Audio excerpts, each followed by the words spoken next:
maioria das pessoas que a gente conversa, né, compra fundos imobiliários para ter uma receita recorrente ali na carteira. Então ela vai montar uma carteira de fundos, né, e vai ter esses dividendos, falar, com esses dividendos eu vou ter minha aposentadoria, vou ter um fluxo de caixa mais elevado e por aí vai. E não tem problema você pensar em fundos imobiliários, ou nesse quesito até ações, para receber dividendos. O problemático, a gente volta na questão do veneno, né? Da dose. O que não dá é para uma pessoa com um perfil muitas vezes conservador, como são a maioria das pessoas mesmo, ter 100% de fundos imobiliários. E aí a situação fica ainda mais grave quando dos 100% de fundos imobiliários, 90% está em fundos high yield, que tem um overlapping ali de posições. Então, poxa, imagina só, você tem todo o seu dinheiro, você trabalhou a vida inteira, juntou seus X mil reais, né? 100 mil, 200 mil, 500 mil, 1 milhão, por aí vai, botou 100% de fundos imobiliários para receber uma renda. Por um tempo isso funcionou, 1, 2 anos. E aí você, do nada, descobre que vários dos seus fundos imobiliários tinham posições iguais e algumas até em situações mais delicadas de um possível conflito de interesses.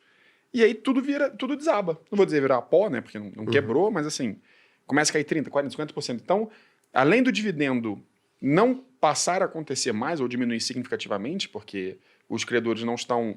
quem pegou a dívida não está pagando, né? Você ainda tem uma queda significativa do seu patrimônio.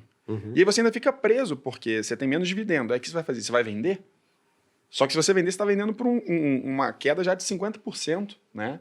Então, assim, é muito importante a gente pensar na alocação em ativos sempre através da diversificação de carteira, né? Então, tem perfil que pode ter um pouco mais em fundos imobiliários, tem perfil que pode ter um pouco menos, mas sempre complementando. E aí, de novo, isso eu estou falando de interclasses, né? Você tem ações, você tem renda fixa, imobiliário, por aí vai. Agora, no intraclasse também tem que ter muito diversificado. E acho que o Ricardo ele falou uma palavra que foi excelente ali, que foi a pulverização, né? E acho que muitas pessoas vão falar, poxa, mas eu sempre escutei que pulverização é ruim, principalmente quando se trata de carteira de ações.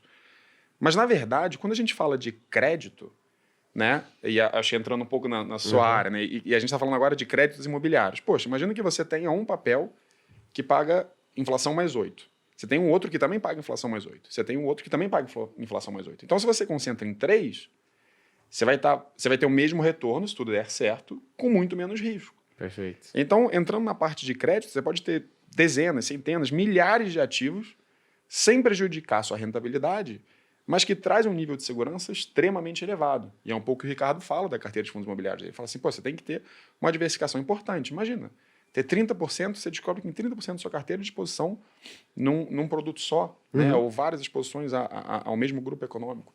Então, tem que ter, de novo, né? Eu sempre reforço, quando a gente fala de consultoria, a gente fala de gestão patrimonial, né? De preservação de patrimônio, é muito importante ter uma carteira diligenciada e bem diversificada. Né? É legal isso que você falou, porque a gente sempre fala também, né, na speech, quando o assunto é renda variável, ações, fundos imobiliários, é legal você diversificar. Então, você encontrar uma quantidade de ações de fundos imobiliários que reduz o seu risco, mas não afete a sua expectativa de retorno. Se você pulveriza, né, em ações e fundos imobiliários, você acaba o quê? Chegando num platô, digamos assim, de risco, que é inerente do mercado de ações, mercado de fundos imobiliários, só que você começa a diminuir sua expectativa de retorno. No mercado de renda fixa, como o Felipe bem colocou, não existe isso, né? Por quê? Porque tem uma taxa pré-determinada de remuneração. Então, no melhor dos casos, aquela vai ser a sua rentabilidade máxima, tá? E no pior, é zero. Você perdeu tudo. Então, quando a gente está falando de um ativo de renda fixa, né, uma carteira de renda fixa, é legal que você pulverize, né? Por quê? Se você pulverizar, pega o seu dinheiro e quebra ele em dezenas, centenas de pedaços, sua expectativa de retorno continua a mesma. A única coisa que você vai reduzir é o quê? O seu risco.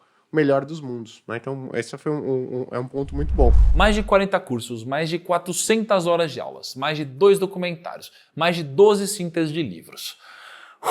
Dia 24 de abril, a gente vai ter o segundo aniversário da Finclass. Nesse dia, a gente vai anunciar os próximos professores, próximos documentários, próximas features e os próximos projetos que a gente vai fazer aqui dentro da plataforma. Ou seja, além de toda essa lista de conteúdos que eu te falei no começo, a gente tem muito mais. Se você quer ficar a par de tudo, toca no botão aqui embaixo e entra no nosso grupo VIP do WhatsApp. Lá a gente vai te atualizar de todas as novidades além de você ter a oportunidade de assinar a Finclass como uma oportunidade única. Clica aqui.